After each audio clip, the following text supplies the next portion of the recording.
Welcome to the Breeders' Cup Week edition of Beyond 140. When 140 characters on Twitter is not enough for me to answer your questions or comments, we come into this format where I can spend as much time as I want on your questions and comments. Remember, if you want to send us something, send it to @ToddTVG. Again, follow me on Twitter, @ToddTVG. Send in your question or comment with the hashtag Beyond 140. Here are some of the best questions we received this week. As you might imagine, most of them are Breeders' Cup centric. Let's start with Maya Fitzpatrick, who asks, who do you have in the distaff other than Untappable? Let me put this blanket statement out there. It's not one of your stronger Breeders' Cup distaffs. It may go down as one of your weakest Breeders' Cup distaffs. So with that said, I think you have to look beyond Untappable. Look, she's a very nice 3-year-old filly. She's been dominant in her division at times. Yes, they took on the boys. It didn't work out in the Haskell, but she's done pretty much everything else they've asked of her. But Close Hatch's best performance is better than Untappable's best performance. And I'm not even sure Close Hatch's is going to win. Think about this. Belle Galante is a serious contender in this race. Now, I do think the Beldame worked out in her favor as far as the pace scenario last time out led to that gate-to-wire win. But she's 6-1 in this race, and she was claimed for optional $35,000 claiming. That tells you everything you need to know about the distaff. By nature, this year, because it's weak, no, there are other horses aside from Untappable.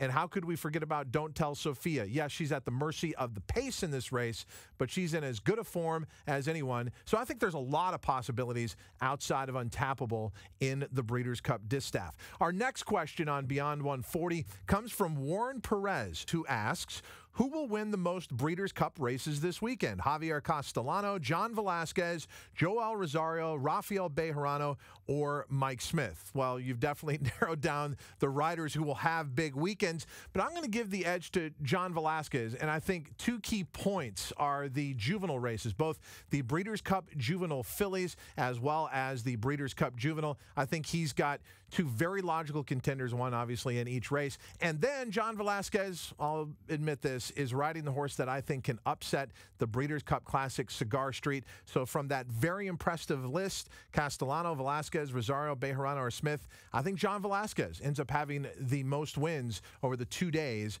of the Breeders' Cup. This kind of diverts from the Breeders' Cup, but ties into how you handicap on a daily basis. This comes from 5 out of 6. Do you use any handicapping aids like the sheets, workout reports, etc.?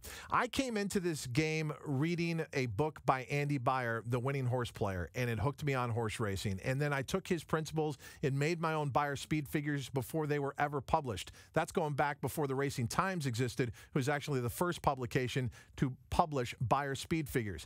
In using those figures, I started to realize the shortcomings of those figures. So when I talk about Beyer speed figures and I talk about how they don't always give you everything you need to win, I'm speaking from experience. I've made the figures. But it also was an early lesson for me that there is no foolproof system. And I know that these handicapping aids you're talking about, the sheets, workout reports, are not foolproof systems. You're not saying that. They can supplement your game, but they should never replace your game. So I would advise anyone, if you find something you like, be it the sheets, be it the workout reports, be it Beyer speed figures, let it supplement your game, not take over your entire game. So me personally, no, I don't use any of the things that you mentioned there. I may ask someone who looks at the workout reports how a horse might be doing, but even in those situations, I haven't found myself to be more successful because I was privy to that information passed on to me from someone else. So it's right here, the experiences I've had over the years that define how I handicap each race. Okay, our final question, and this put me into a time warp.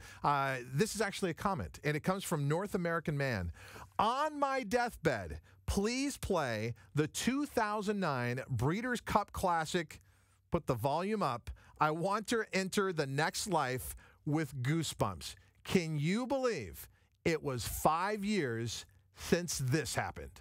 A half-mile to go now in the Classic, and still the leader is Regal Ransom, a length and a half. Rip Van Winkle being sent along after him, then Colonel John. On the far side, Girolamo. Einstein is right there. Summerbird at the rail. Twice Over is next. Then Awesome Gem. Gio Ponti's behind that. Then Richard's Kid. And now here's Zenyatta, and let's see. Zenyatta has a lot of ground to make up. Zenyatta, if she wins this, she'll be a super horse. She's starting to to pick them off, though. Zenyatta going to hook to the outside. Meanwhile, it's Colonel John. Summerbird in the red cap. And Zenyatta's come to the outside. Zenyatta coming flying on the grandstand side. Gio Ponti on the inside. Summerbird is right there. This is unbelievable.